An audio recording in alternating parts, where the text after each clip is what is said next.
sports stories tellers. That's right. And we got Dan Coonan.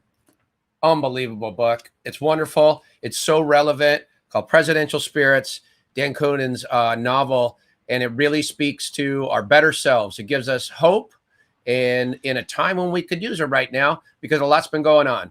Many of you know we took last week off in order for us to convene ourselves to get ready for this week. So we couldn't open up better than we can today with Dan Coonan and this book. That's why we're hanging the flag today. It's the only shirt I had that had a flag on it. So I was rolling with that today. Hey, if you're watching and you would like to get involved in the show, go ahead and chat and we'll do what we can to get your chats and your comments up on the screen while we go through it. And let us know where you're chatting from. We did the analytics recently. Very interesting where we're getting our watchers. It's going to be a fun show today. Let's start it.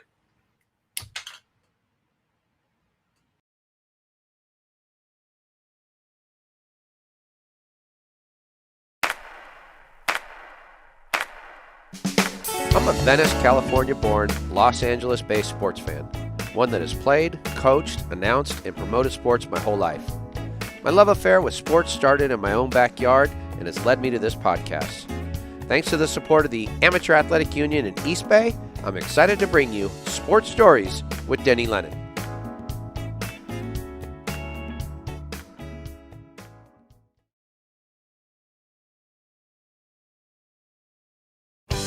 Sports Stories with Denny Lennon aims to bring its subscribers interesting, unique, and uplifting stories.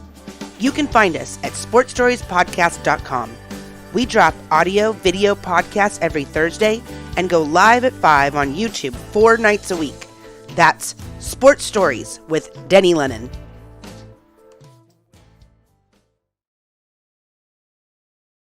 Coming to you live from Los Angeles, it's the top-rated show in the Centinela Adobe Corridor, operating in the shadow of LAX out of the 7428 studio, where Jimbo is at the controls and Buck takes a nap until he's got to take a crap. It's SSDL live at 5. That's right, we're back live at 5.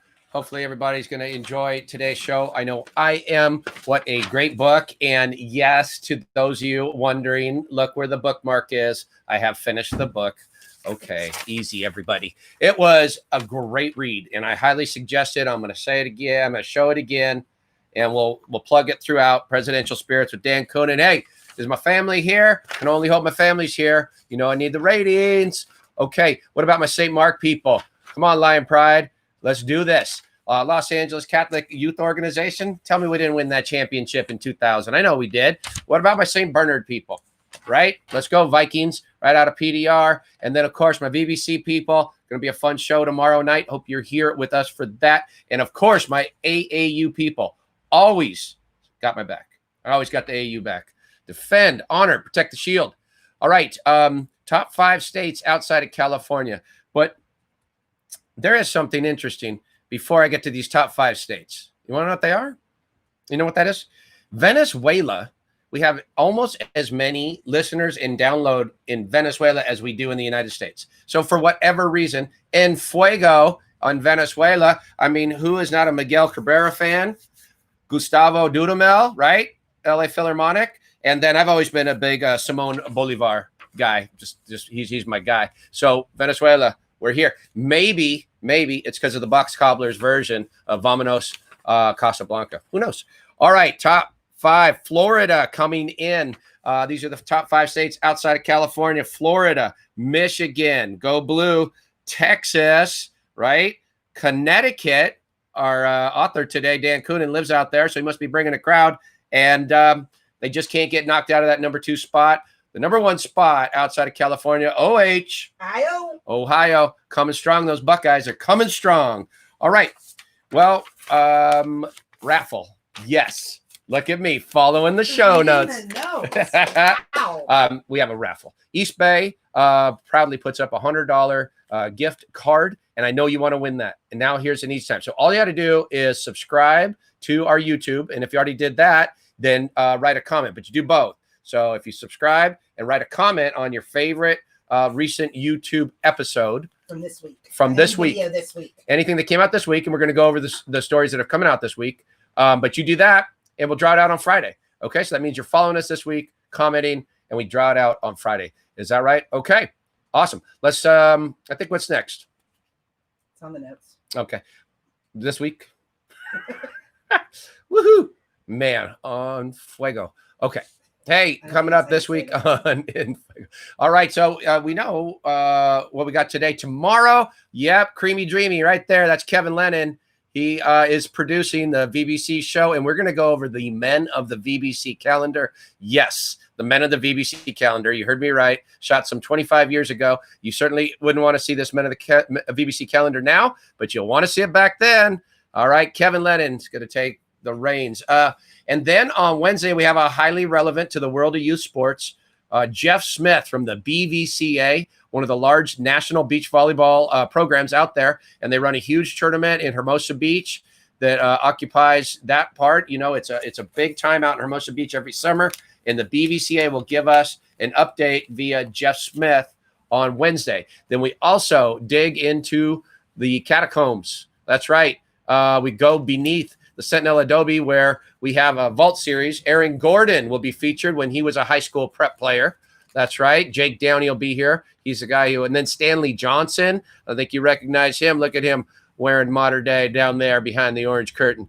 All right. Who else do we got? I forget who that was. And still Stanley Johnson. Oh, that was Stanley Johnson. And then Jaden Agassi. Yep. That's Andre Agassi's and Steffi Graf's kid. So crazy, right? And he's a big time star. So we're going to get to feature all of them. That's Wednesday, along with the BVCA. Thursday, June 11th, we drop part 2 of the Norm Bass story. Now, Norm Bass, this thing has taken off. Matter of fact, I just had breakfast with Norm today because where we interviewed him at the coffee company has reopened, and it's exciting over there. And Norm came in, and the whole staff gave him a big round of applause because he is such a good guy, loyal customer, but more importantly, like this character and a man of character. Norm Bass part 2. In part 1 got off to as fast as a start as anything we've ever had. It's a very enjoyable interview. What a great guy, a sports pioneer from the 60s, reinvented himself to be a Paralympic bronze medal winning athlete in table tennis, no doubt. Okay, Friday, June 12th, the happy hour show of record. That is Sidney Dobner. She, after having a successful career as a collegiate basketball player, has worked her way all the way up to the staff of the Milwaukee Bucks. That's a true story there. She is the first woman on the staff of the Milwaukee Bucks as an assistant coach. So that is going to be a fascinating interview. One of the few women that are working at that level in the in the NBA. And they, of course, at the end of July are going to be starting up in Orlando. So that's going to be really interesting with her. And finally, we all know what's been going on with the 30 for 30 series, but this next one is called Long Gone Summer. And it's a story in 1998. Let's see if we get back to that, of Sammy Sosa and Mark McGuire. Long Gone Summer, that crazy home run race they had. And a second cousin of mine, his name's Will Lennon, is a producer for 30 for 30, the ESPN series. Who would have thunk it? I only found out because my cousin Joey hit me up and said, hey, by the way, my son, one of the cousins that you never meet because we have such a big family, is a producer. And I was like, well, no way. So he's going to come on and discuss this. He traveled and worked on this project for years, and he'll give us an inside look before that 30 for 30 comes out, I believe, next Tuesday. Or no, over this next weekend. So he'll come on Friday night, and then he'll be back Monday on our sports something tellers show. Whew. Alliteration, a lot of alliteration for an anxious anchor. Okay. Good times, right? Bumping out the content. We got a lot of it. Hey, if you haven't gone and watched number 1, you're going to really enjoy that. He is very entertaining. Norm Bass on that long form video podcast. Go check that out before number 2 comes out this week. Okay. Whew. Now we get to welcome in Dan Coonan. I was going to call him Danny McFadden because that's the character that is the president in the book of Presidential Spirits. And, let's bring out Dan, but let's welcome him with a look back at every president.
All right, let's bring him in.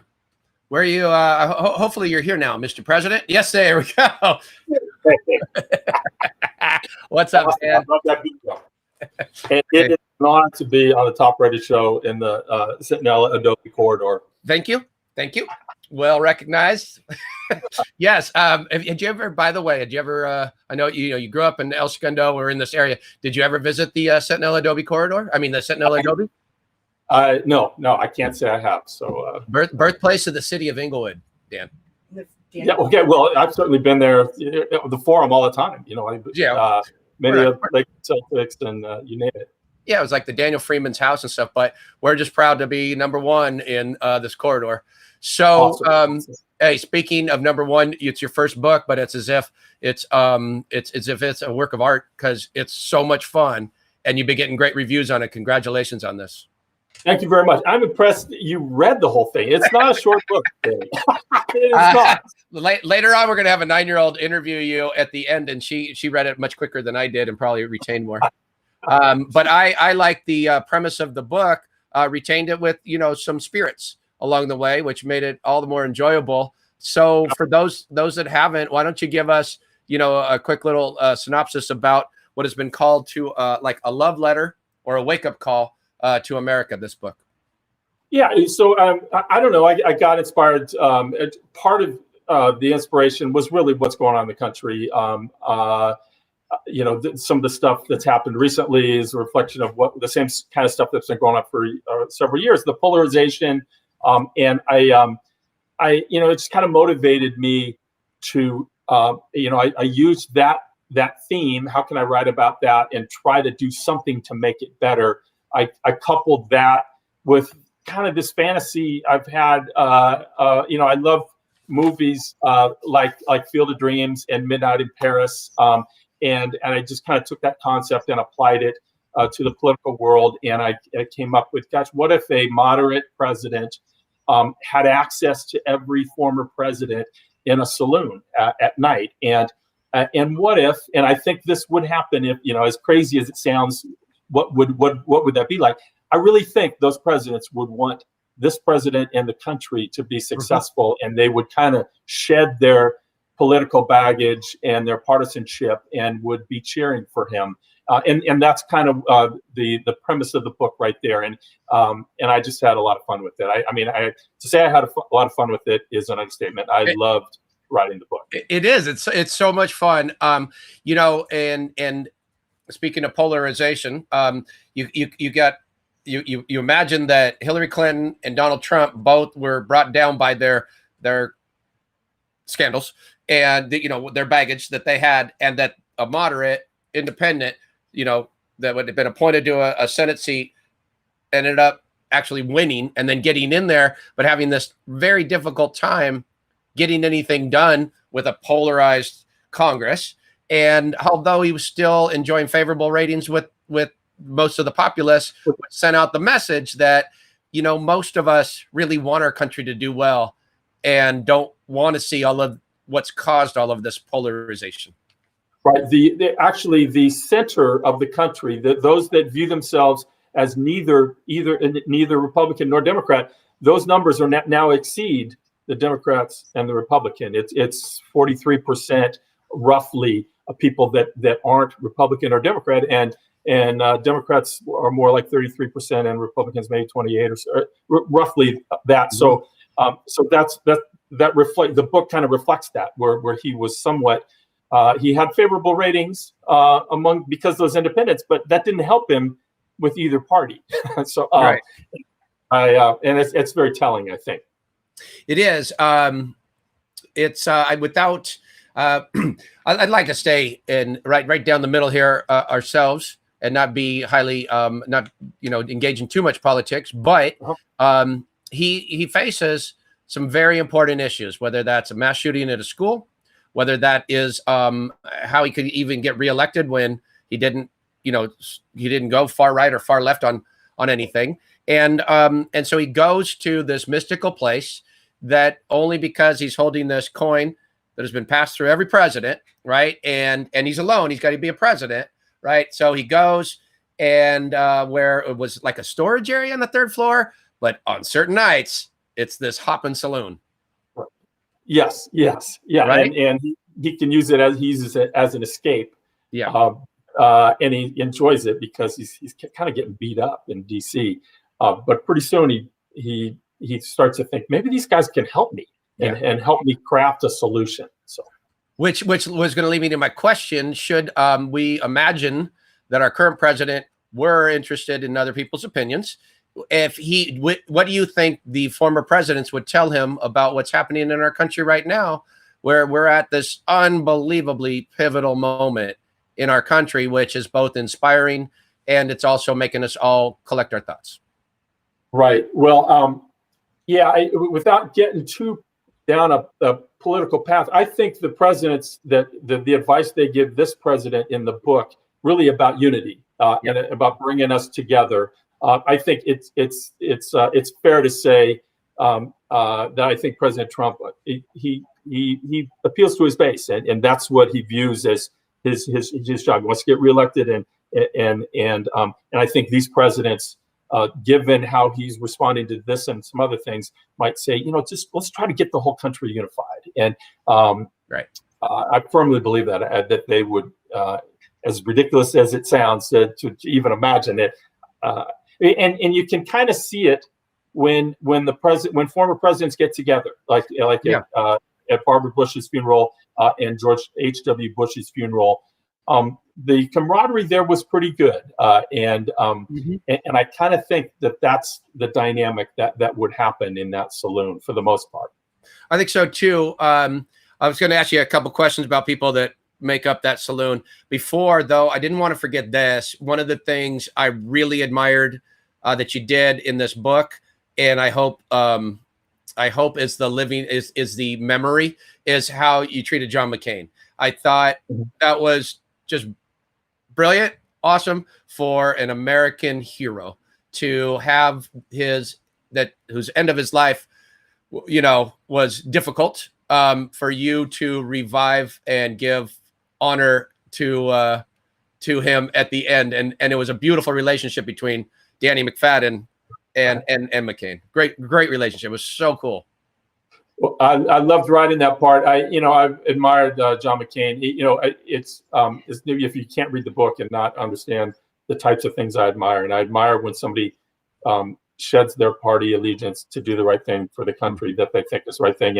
And John McCain really embodies that. He did it famously. I mean, he was very conservative, but in many instances he crossed party lines to do what he thought was the best thing in the interest of the country. In addition to being a war hero, and oh my God, when he volunteered to stay when they're going to let him leave, he was a prisoner in Vietnam. When they were going to let him leave, he wanted to stay and have other people go in his place. And I respect the heck out of him. And for a person to symbolize, I mean, he comes to symbolize what the book is about, really, as of course. I just loved using him in that capacity.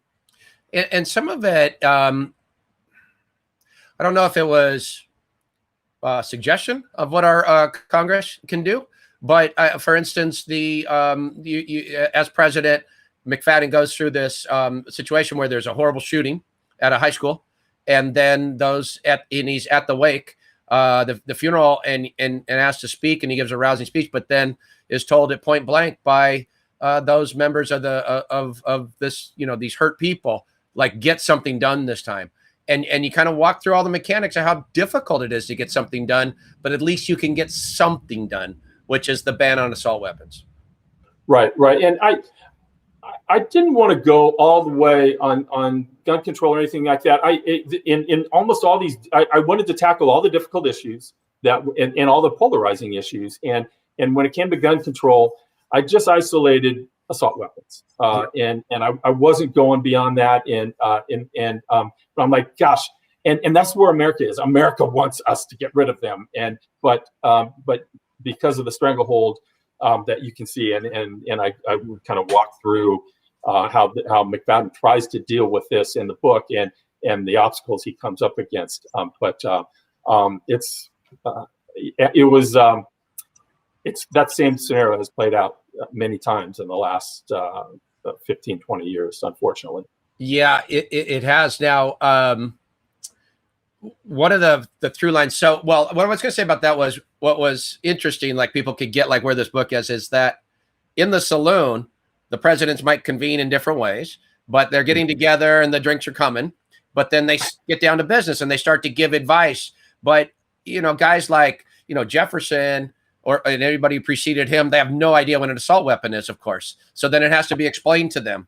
And then others will explain that. And then those in the middle will say something that maybe was relevant in World War I, but, they had only shot this many rounds. So it's really fun on all of these issues, whether that's on race, gun control, whatever these issues might be facing, to hear presidents. You don't necessarily like bring them up to speed like they're a ghost that knows everything. They're from their time when they're in office. Right. I loved writing that and imagining that and researching it and seeing, like for guns, for example, all the Virginians, that the Second Amendment meant a lot to them. And so I looked at their speeches and a lot of it, the Second Amendment was something that guns could be used against the country if there's tyranny and if you needed it. And Thomas Jefferson talking about, you need a little revolution every 25 years or so. It's good for the country. And, that was a very different world than now. Now the weapons that we would use are the internet and connectivity. And that's what we've seen around the world. And it's less, I don't know that we're going to overthrow the government with guns nor should we. But trying to envision what that conversation was like, I just loved the intellectual challenge of it. I'm a history geek, of course, you can tell from the book, and I'm just fascinated with that kind of stuff. But I also just loved the creative challenge of what would that discussion be like. And I take assault weapons, and I'm not going to give anything away. And I have this president trying to convince those early presidents that yes, the Second Amendment, we need it. Yes, we do. We're not going to mess with it. But you can have reasonable restrictions even on something that's in the Bill of Rights, whether it's free speech, religion, you name it. They all have some restrictions, reasonable restrictions. And my gosh, isn't it okay on assault weapons to make that and how they responded? And anyhow, I enjoyed that. Yeah, it was. And so now making that same leap, it was really fun discussion with baseball when baseball came around. And then, this, I don't know what you would call that, massive big screen, comes down, right? And they get an opportunity to see just just reading that part, it reminds you of just how much baseball is woven in to our country's history. Absolutely. And when you put it all together, it's pretty powerful. And all the connections that the presidents had, but also that America has, whether it's FDR in the middle of World War II, writing Commissioner Landis and saying, we need to keep baseball. We need to keep baseball during World War II because the people need it. And that, it also shows us we have so much, and that discussion, by the way, came right after a really difficult discussion about race and slavery and all of that. And it was used to kind of bring them back to the realization that there's more that unites us in America than divides us. And so I tried to use, that's right, whether it's music or baseball or any of the other things, the other vehicles that or just the concept of a saloon and enjoying each other's company, tried to use all that to really drive home that point. Yes, we've created these situations and this division now where there's a lot of hate out there and all, but gosh, take a step back. Look at all we have in common. And I loved, and I'm such a baseball freak myself. I loved being able to use baseball in that manner. Yeah, that was super fun. And they just, on this big screen, each president's getting to argue who the player was of their generation or what they did, whether they threw out a pitch or whatever. And I love when it gets to Teddy Roosevelt and he was like, that's a little soft for me. I'm a football guy. It's hilarious. Yeah, boxing and football. And so then they show some of the more rough moments in baseball history. Yeah. And then all of a sudden, it's like Pete Rose running over Ray Fosse and all of that. It's awesome.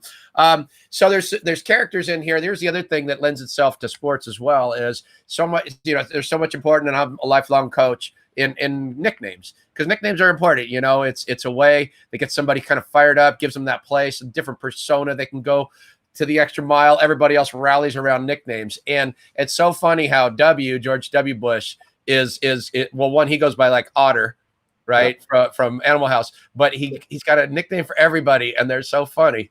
They're great. Well, and Bush did that when he was in the White House. He, all the press, all the people that followed him, all his staff, he had a nickname for everybody. And I just tried to envision, okay, if all these presidents were together, who would like play that role, and who would be the guy that's kind of putting them all together and busting on them and all that kind of stuff. And I just thought it would be George W. Bush, and so I just I kind of went with it and went a little crazy with it, but it's I honestly think that's probably the role he would play, and get kind of that frat boy president kind of a character. It was. He gives you. I keep saying you because it's Danny McFadden. Gives Danny McFadden the name of Rook. So hey, Rook, over here. But I love that he calls George Washington Big Daddy. Oh yeah. They all have respect. They all have respect for Washington. I figured they would all really revere Washington and Lincoln, especially those two. And Washington, of course, because he didn't have a political party, and he really reluctantly took the office. Right. So Washington is really held up in this. He's the president. He's the president that this president maybe at least at the outset reveres the most because of that, because he didn't have a party, and he very famously, so his farewell address, which I say is the most important forgotten address in American history, I think. It's what he delivered on his way out, and he had written it for the first time. When after 4 years, he wanted to leave. You're right. He did not want to be president. He was talked into it. People said, "You're the only one that can do this, that can bring these extremes," and there were extremes back then, together. And so he did it. And then he had a farewell address, and he was going to leave after 4 years. And then Hamilton and Jefferson, both who wanted his job, went to him and said, "You got to do it again." And that was just a very telling moment. And he did not have a party.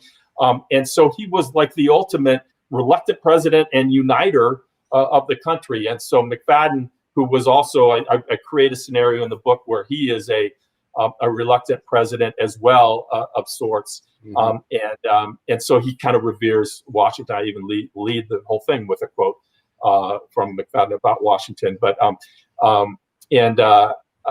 So he the similarities are stark, and the fact that he in his farewell address he warned about the dangers of parties, mm-hmm. and right. what it can lead to, and I think that especially, and foreign interference, by the way.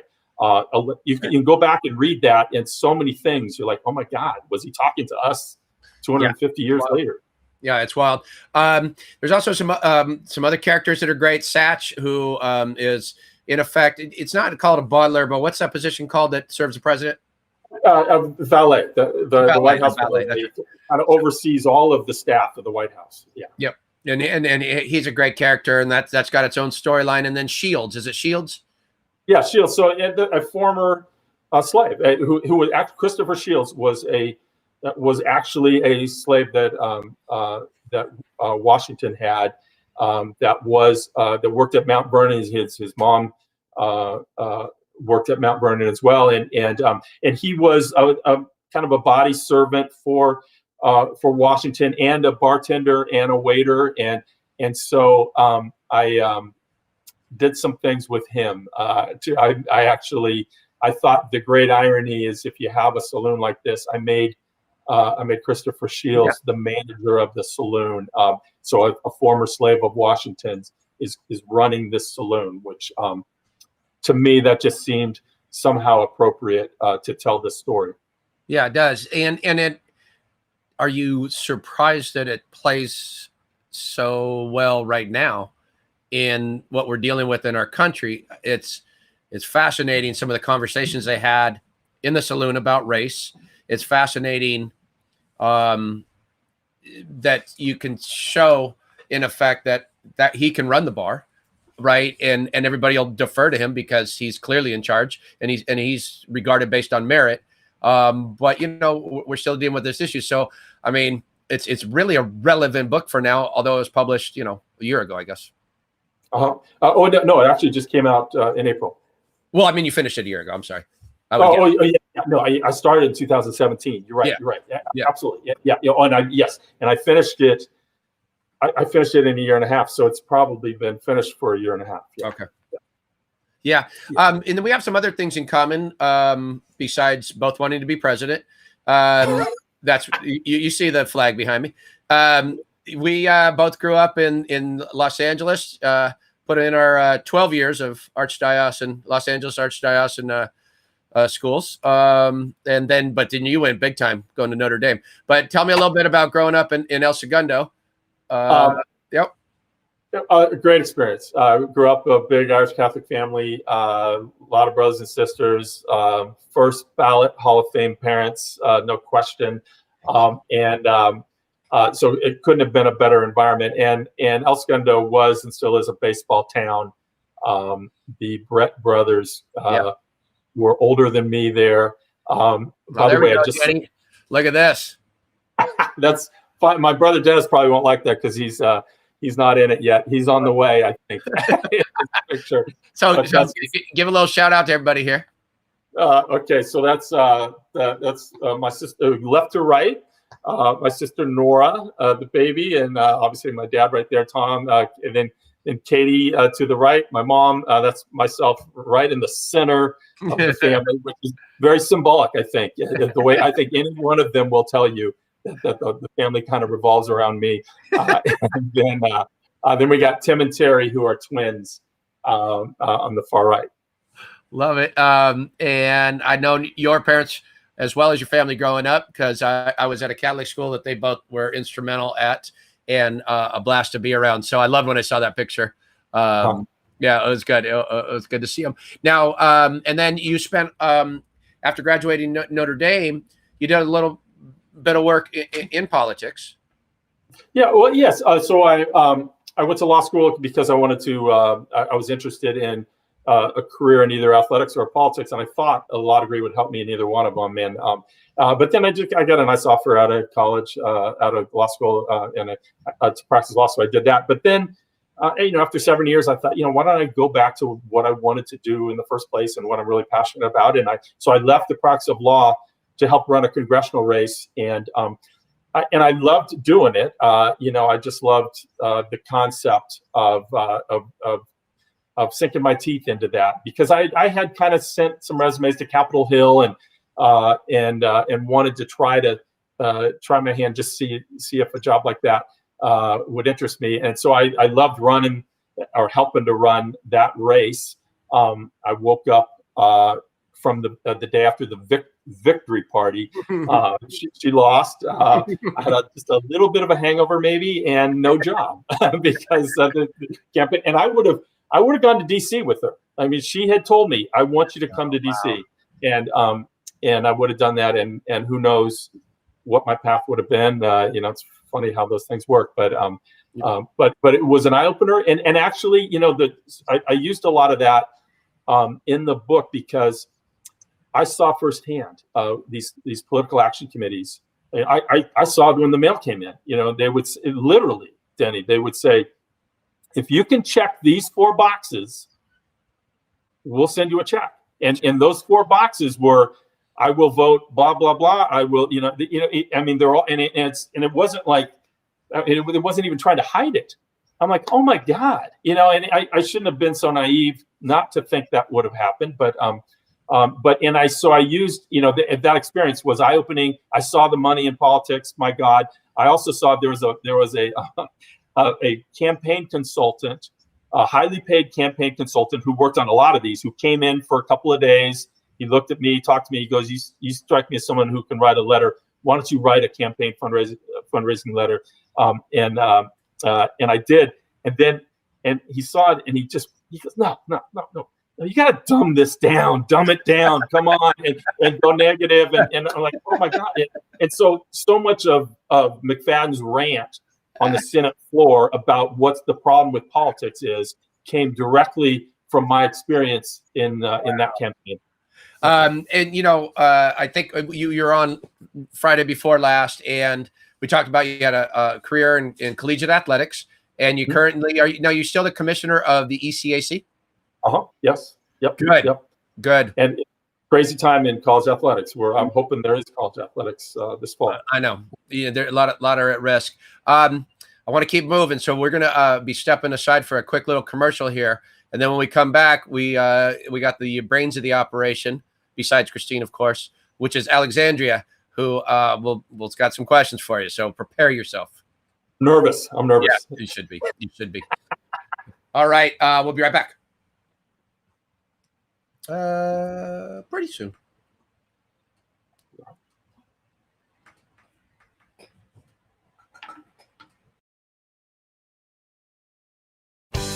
Sports Stories with Denny Lennon aims to bring its subscribers interesting, unique, and uplifting stories.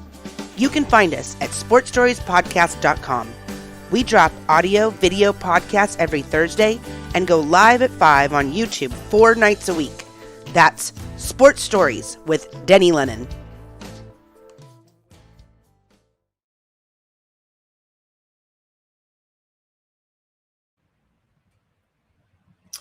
Before we bring Alexandria on, Dan and I have a common friend. His name's Bill Husick or Husick. I forget how to say his last name. Who's that? I know him really well. No, actually went into the LA Catholic Youth Organization's Hall of Fame same night as Bill. But oh, really? Yeah, awesome. we did. They knew who he was. Everybody wanted to know what I was doing there.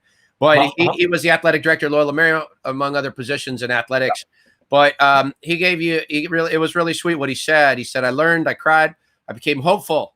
What we've experienced as a nation these last 3 years, months, and these past weeks, it's amazing how relevant and important a read this is. And I know that made you feel good because we both respect Bill a lot. Yes, absolutely. Yeah, he was athletic director at Loyola Marymount for, oh my gosh, I want to say 18 years or so, something like that. So I got to know him. I was athletic director at Santa Clara for 11 years, and I got to know him well. And we spent a little time in a saloon. In fact, he wrote a note to me. He said, I hope to see you in that athletic director saloon someday. Nice. I'll join you. I was an AD, but does high school count? Or? Absolutely. Okay, good. But I have to sit in probably a different part of the bar. I get it. It's cool. Well, we both agreed that we would want to hand select the athletic directors who would be in the saloon. So we would pick you, of course. Nice. Solid.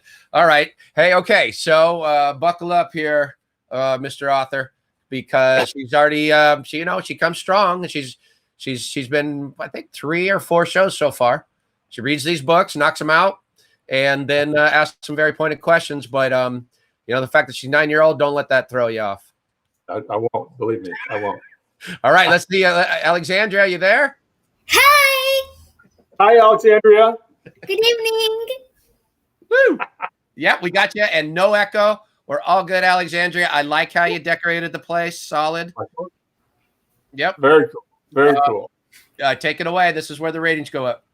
Thank you. Are you at St. Mark's? No, I'm actually at Casablanca right now. Oh, Casablanca. Okay. No. I mean, are you a student at St. Mark's? No, I'm actually a student in Broadway Elementary School. Okay. All right. So, good evening, Mr. Dan. It's truly an honor to interview you today. You don't know how excited I am. Awesome. Now, just to let our viewers know, what's going on here, get that spirit up. I'm just going to mention a little bit about the book. Okay. So, Mr. Dan, author, wrote a book called President's Spirits. I have it right here. A wonderful book. And the book is about a president who lived in the White House and met all the presidents in a saloon. I found the book very interesting because even though it's fiction, it had a lot of history facts about the presidents, which is so great because I love fiction and history. And what your book did, combined in them too. So today I want to do a little different, not ask questions, but play a game. I don't usually do this, so you'll be the first. So today I'm going to be playing a game called Name the Presidents. For example, all right. Let me give you an example. All right. So if I say, what president liked jelly beans? You would say Ronald Ronald Reagan. Reagan.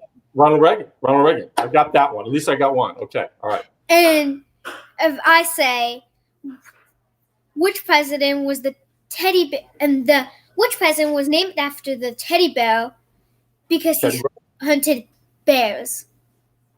Teddy Roosevelt. Very Of good. course. Very good. Those All are right. like easy questions. All right. Are those the easy ones? Are you start? If you get them correct, I will ring this little bell. Okay. Bunch of questions here. Can we stop after 2? No, I don't know how much I have. No. Which president read all major newspapers every single day? Wow. Well, I bet a lot of them read a lot of newspapers. Let me think. I'm sure, I can say FDR or a bunch of them probably did. Pick one. There's an answer. I have all the answers behind here. And I'll say FDR. Huh? Say that. Frank Nope. It's Jimmy Carter Jimmy Carter. Okay. All right. who read the thing. So I'm just gonna put this in the wrong pile. Now for my next question is, which president read a book every night and would tell the last page of the book after finishing it? I started doing this. It feels really good. Gosh, I don't know. I know Thomas Jefferson read a ton, so I'll go with Thomas Jefferson. Incorrect. It is Teddy Roosevelt. Oh, good. Wow. Teddy gets 2 answers. All right. Wrong pile again. Now, this one. Which president read a book every night? Oh, this one's a copy, sorry. All right. Which president could understand what I'm about to say? 你好，我是韩胜年，我今年9岁，上百老汇小学。我很喜欢黄色，因为我觉得很漂亮。Which president would understand? Would that be Herbert Hoover? Oh, finally. Dang. I was wondering if you'd ever get the bell rung for you, Dan, because those first 2, those were exhibition games. So those didn't count. Those are just, that's spring training, those first 2. She gave you easy ones. And then finally you get the bell. Okay, keep going. I was just hoping he wasn't going to leave because he was ringing the bell. Yeah. Hoover spent some time working in China. How'd you like that Mandarin there, Fire? Just dropped that in, didn't she? I also have a question. Well, I think you actually lined me up because there's a section in the book that just mentions that as well. So I appreciate It was a gift. I appreciate you doing that. It was. I also have a question about that one. Do you know how Herbert Hoover learned Chinese? Yeah, no, he spent some time working on the railroad, I believe, in China for a couple of years. That's good because I just learned a new fact. My next one is, which president could do the New York Times crossword puzzle in minutes? Wow. I bet. Okay. Bill Clinton probably. He's a pretty sharp. Oh, look who's on a streak. That is correct. Yep. So, hey, Alexandria, he's 2-2. Let's see if he can get over 500 here. This is the big one. Give him your best one here. This is to try to get above the Mendoza line here. Which president's library was supposed to be at the Stanford University? Oh, did we lose him? Wow, Dan, that. You see how he got out of that one? We haven't seen that from an author yet. Have you, Alexandria? Usually they stick around and they answer the questions. He just said later, adios. I can answer that one. I want to say it is Barack Obama. Incorrect. Who was it? It was Ronald Reagan. That's right, because he's a Northern California guy. Doggone it. Written down here. Yeah, Dan will have to wear that one. Let's see, what else you got? Is he back? What Tell him to reload. Dan, if you can hear me, reload. So if he reloads, he'll come back. I'll hold it down for him. Well, how many more you got? Because probably one more good one. Or hold, and you can break down his volleyball critique. Oh, well, okay. Alexandra, Yes. tell me more about the book. Did you learn a little bit about some presidents you didn't even know existed before? Like, did you learn some new presidents? Yeah, I actually did learn a couple of new ones. Yep. Just Yep. a couple. Mm-hmm. Well, why don't you ask me a couple questions so we can get those going, and then Dan will be right back. All right. You All can right. answer the last one. I know though. I'm not as exciting as the author, but let's go, kids. Which president was just a bit taller than me? Ooh, that would have been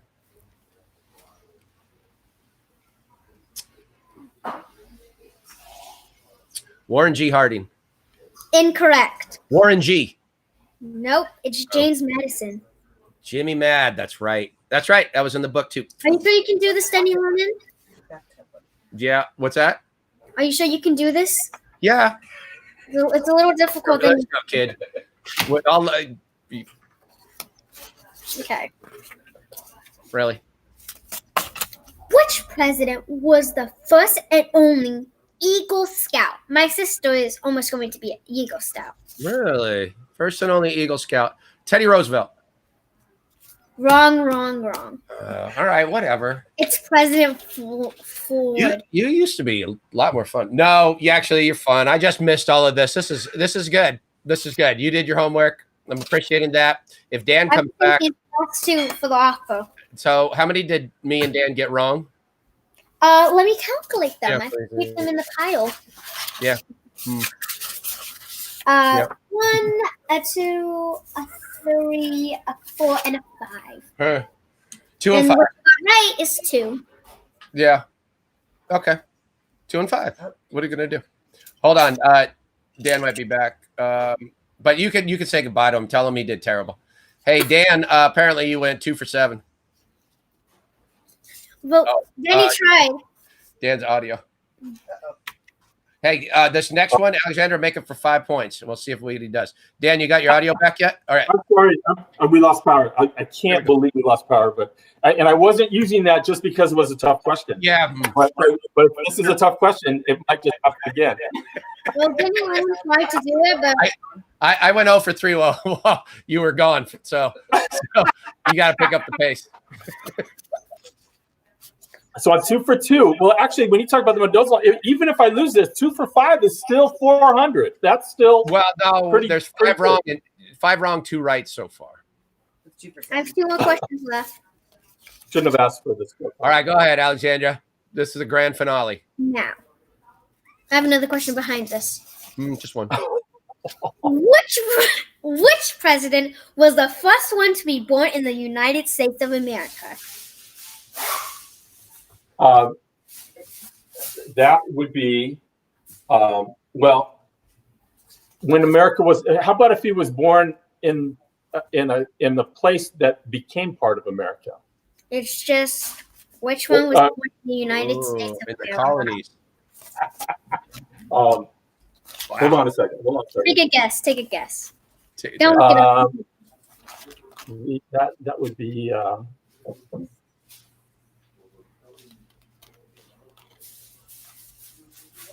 I guess it would. It could be Fillmore, Millard Fillmore. Incorrect. It is Okay. Martin Van Oh, Buren. Martin Van Buren. Yeah. Alexandra, thank you for showing up the author. You did I have well one today. more question. All This is right, not one a right more. or wrong answer. Don't worry. Don't sweat. This is not a right or wrong answer.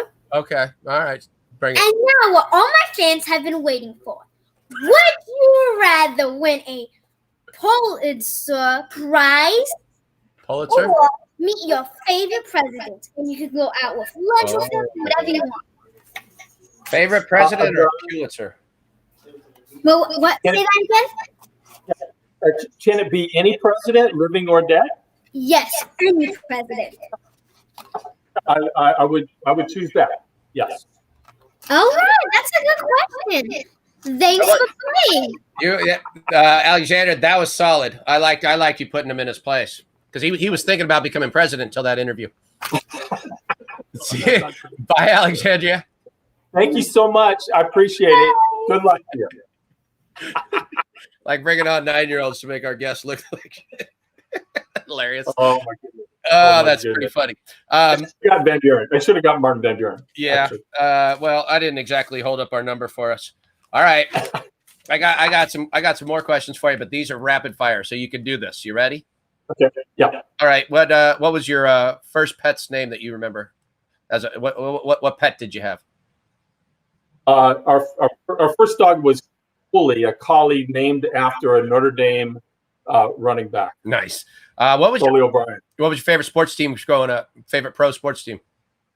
Dodgers. Absolutely. Yep. No one even close. Did you have a nickname? Did I have a nickname? None that I want to mention, I don't think. I didn't have a nickname I didn't really have. Oh, well, no, Jack.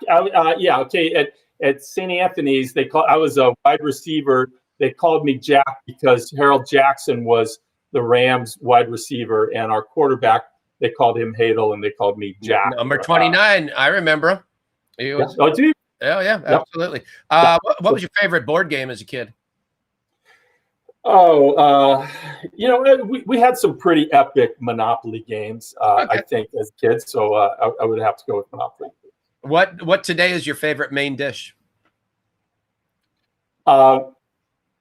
Lobster, and I'm in the right spot for it in New England. Yeah, you are. How about your favorite dessert right now? There's a family recipe, ladyfingers. We do it often and for good reason. Yeah, fair enough. So, favorite movie of all time? It could be It's a Wonderful Life. Just that concept. I love the magical realism which used in my book. So yeah, it's probably It's a Wonderful Life. Favorite musical group? I got to go with Springsteen and the E Street Band. All right, I thought that was coming. Yeah. What would be your favorite author or favorite book of all time? So, W.P. Kinsella, he wrote Shoeless Joe. Sure. That was the basis for Field of Dreams. That's so, right. I think that just that concept, and it had such a profound impact on me. But I would throw in Woody Allen, who I don't like him personally necessarily, but he wrote the screenplay for Midnight in Paris, which I just think is brilliant, and I love that, and was influenced by that as well. And then in terms of writing style, reading J.D. Salinger made me for the first time think, you can write like that? Yeah. Really? And almost it just opened up anything you could write. My writing style, it's not Salinger, but it's a little distinctive perhaps, and that just opened my eyes to that. So maybe I'd put all of those together. Who's your favorite pro athlete of all time? Well, if I didn't say, Jackie Robinson, of course. I never saw him play. It was, George Brett, maybe growing up. And by the way, Denny, I just signed a book for George Brett. Oh, wow. That's cool. Yeah, which was the irony of ironies. Yeah, that's awesome. I was signed for that dude, but that's legit. Growing up in El Segundo, when I signed it, I said, look, as a kid, baseball kid growing up in El Segundo, all revered you, and I felt like I played every day of your career with you, and we had a hell of a run, didn't we? That's essentially what I wrote on his book. Just a little El Segundo talk here and St. Bernard High School talk. As the head coach of JV baseball over at St. Bernard, I was 2-0 over at Rec Park. Just saying. All right. Now you got some difficult ones. All right. Drinks from the president. So what would be, this is a New York Times list. So what would they have considered George Washington's favorite drink? His favorite? New York Post. Sorry. His favorite. Okay. He drank a lot of Madeira. He drank hot ale flips. I know that. he brewed whiskey. He had a whiskey distillery, and he drank beer. All of those. So I know that's answering. Yeah, it's interesting how much you know about drinking, but then when the kid's asking you about the presidents, all right. Right. That's very telling. Very telling. Thomas Jefferson. What would he gone with? Well, he was a wine connoisseur. Done. Boom. So I would go with wine. Yeah. Well done. Andrew Jackson. Oh, whiskey. Very and whiskey and beer. In fact, at the very, and so of course he ordered that in the very first. Yes, he did. Oh man, you're on fire now. How about Teddy Roosevelt? Well, the book Mint Juleps with Teddy Roosevelt. Come on, you're playing to my wheelhouse. Here. I am. I'm throwing 70-mile-per-hour fastballs right now. Warren G. Harding, not Warren G, but Warren G. Harding. What would he drink? Yeah. You know what? You kind of got me there. Let me think. I'm not sure. Yeah, you actually look for your image. At this point, it's bad that you missed all the presidents, but it's good if you missed one of the alcohol drinks. Actually, Warren G. He stashed a bottle of whiskey in his golf bag, and even though Prohibition had come, he would still, but then he would shoot over 100, so it didn't help him all that. Yeah. Well, and and Kennedy smoked Cuban cigars even with the embargo with Cuba. That's right. How about Herbert Hoover? What Hoover drank? I don't know. I'll guess beer. I'm not sure. Question. It was the Prohibition era, and his wife poured all his alcohol out, so that didn't help him. LBJ. What about LBJ? I would think he'd be a whiskey drinker. Yeah, so I guess legend has it when LBJ would drive people around his Texas ranch, he'd keep some scotch going in a paper cup in there, in a plastic cup. And he had his car could go into the water and on the boat, and he would act like he. Oh like no! He lost control of the car, and he'd be taken around, and he'd go right into the water, and just to goof. All right. Spawn him. No doubt. I love that story. He's having such a good time with that, sipping on his scotch. All right. So, do you know Ronald Reagan's drink? This one was interesting. Of course, he liked the California wines, but you know what else? No, I'm sorry. You broke up. Who? Reagan. Oh, Reagan. Yeah. Yeah. I know he liked Silver Oak from Napa Valley. What else would he drink? I'm not sure what beyond that. All right.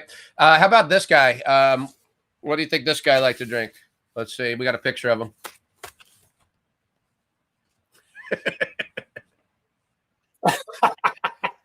Obama. He enjoyed a beer here and there with people. Absolutely, he would.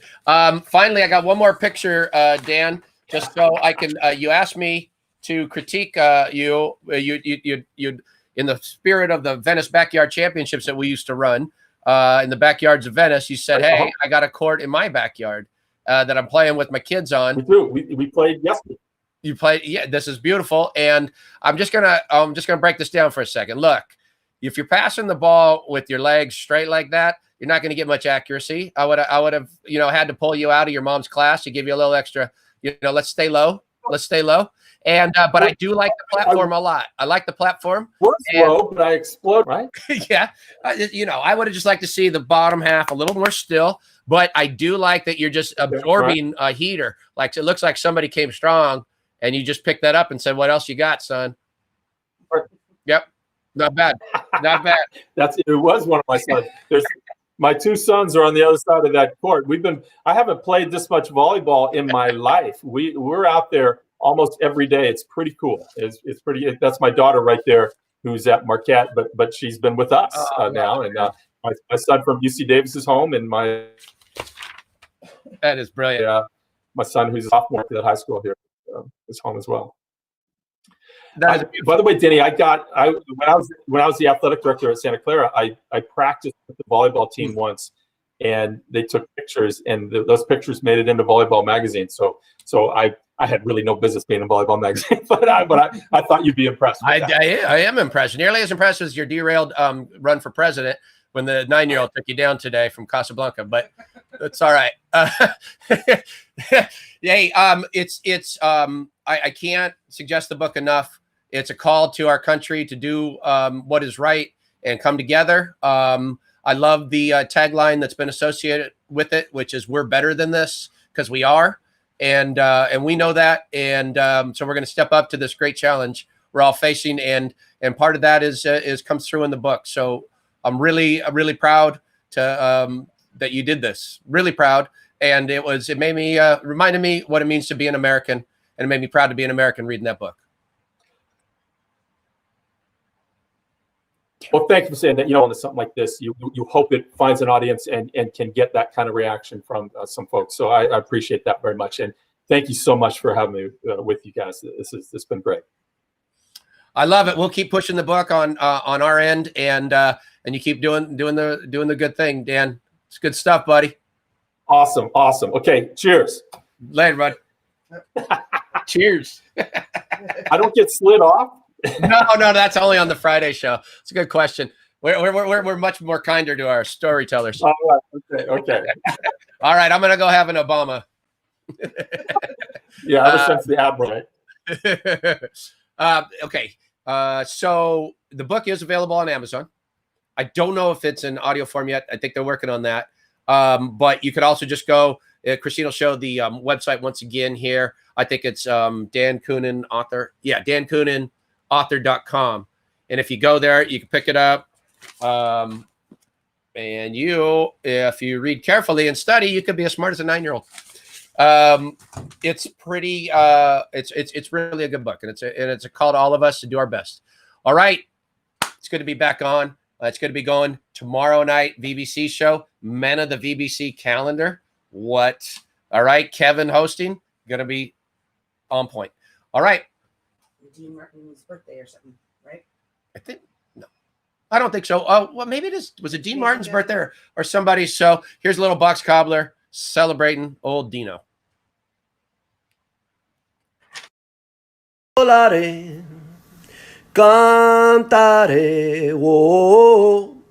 Let's fly away through the clouds, away from this maddening crowd. Sports stories, oh. Sports stories, whoa. No wonder my happy heart sings. Sports stories has given me wings. Sports stories.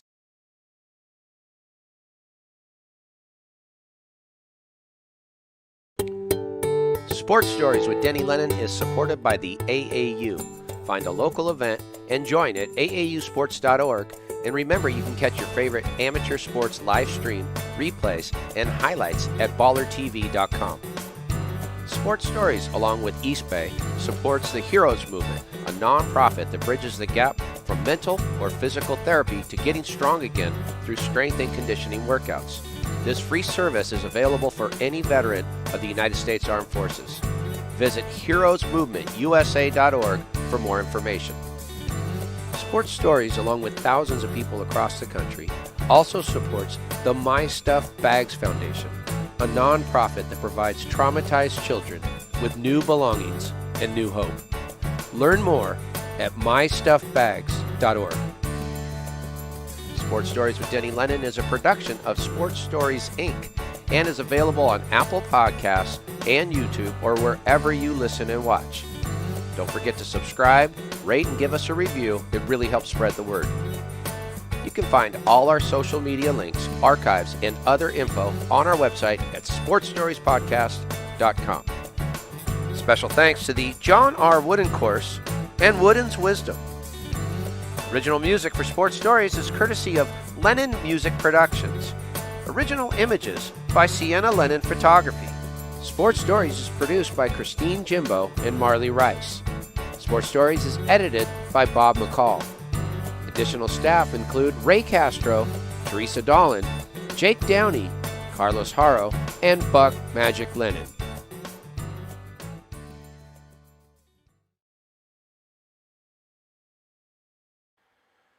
Kick it out, Buck! Yeah, kick it out! Kick it out! Yeah, buddy! Way to kick it out! Good job!